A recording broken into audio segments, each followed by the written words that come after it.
Ndonë se qeveria ka paralajmëruar rritje për pagën minimale nga muaji mars për 1.600 denar, nuk ka ndikuar as pak që lidhe sindikatës të maqenisë të zbrasët nga kërkesat e tyre.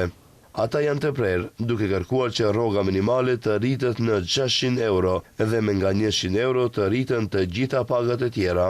Ai paralajmëroi një protestë të re të madhe të punëtorëve për rritjen e pagave, duke u bërë thirrje të gjithë punëtorëve dhe qytetarëve të marrin pjesë në protestë. Kryetari i LSM-së Slobodan Trendafilov sot ka mbajtur konferencë për media, nga ku njoftoi për një protestë të madhe, e cila do të mbahet nesër, duke filluar nga ora 12:05 minuta, ndërsa pritet të marrin pjesë një numër i madh protestues nga të gjitha qytetet e vendit. Trendafilov u bëri thirrje të gjithë punëtorëve, të rinjve dhe pensionistëve që në numër sa më të madh të vinë nesër në Shkup dhe të luftojnë për pagën minimale.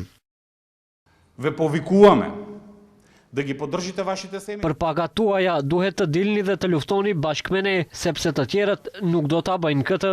Ata mendojnë se u japin pagën që ju e fitoni vetë, por ju e fitoni atë me djersën dhe mundin tuaj. Ne konsiderojmë se harmonizimi prej vetëm 1.667 denarash i pagës minimale është i pamjaftueshëm me kushtet të cilat jetojmë, sepse kostot e jetesës po rriten çdo ditë.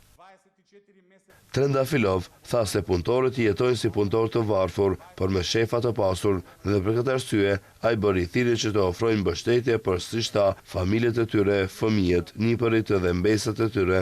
Marshimi për paga më të larta do të nisë nga selia e LSM-s, do të kalojë pranë kuvendit dhe odës ekonomike, ndërsa do të përfundojë para qeverisë. Për shkak të kësaj proteste në Shkup, do të mbyllen disa rrugë. MPB ka bërë thirrje që qytetarët të respektojnë urdhrat policore.